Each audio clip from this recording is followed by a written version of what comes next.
अस्सलाम वालेकुम।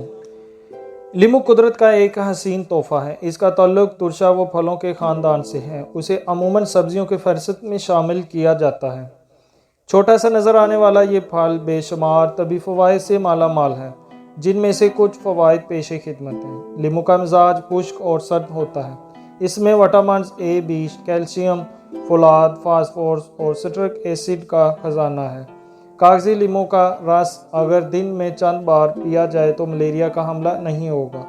लीमू चेहरे पर मलने और फिर साबुन से धो लेने से चंद दिनों में कील मुहासे दूर हो जाते हैं। पाव भर गर्म पानी में एक लीमू निचोड़कर दिन में 3 बार कुलियां करने से मुंह के छाले दूर हो जाते हैं।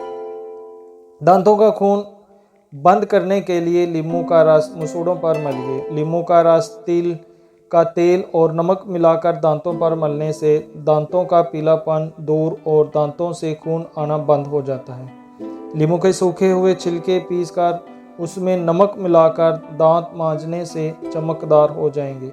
कह की सूरत में आधा कप पानी में एक लीमू निचोड़कर पीना या लीमू काटकर पीसी हुई काली मिर्च और नमक छिड़क कर चूसना मुफीद है। नक्सीर फूट जाने की सूरत में लीमू का रस कपड़े में छान कर ड्रॉपर से नाक में कतरा कतरा डालिए, खून बंद हो जाएगा। कपड़ों और किताबों में अगर कीड़ा लग जाता हो तो लीमू के छिलके कपड़ों और किताबों में रख दें। कपड़े और किताबें कीड़ों के खाने से महफूज रहेंगी। खिलाफे मामूल नींद आती हो तो लीमू वाले पानी में शहद का 1 चम्मच निहार मुंह इस्तेमाल करें। गर्मी और लो चल रही हो तो स्कंजबीन बहुत मुफीद है। लीमू गुज़ा को जल्द हजम करता है, सीने की जलन दूर करता है, मोटापे को कम करता और खून साफ करता है।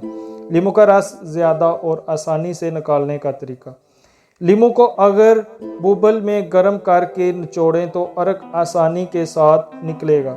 लीमू को दोनों हाथों के दरमियान अच्छी तरह से रगड़ें तो नरम हो जाएगा। अब निचोड़ने पर इसका रस भी ज़्यादा निकलेगा।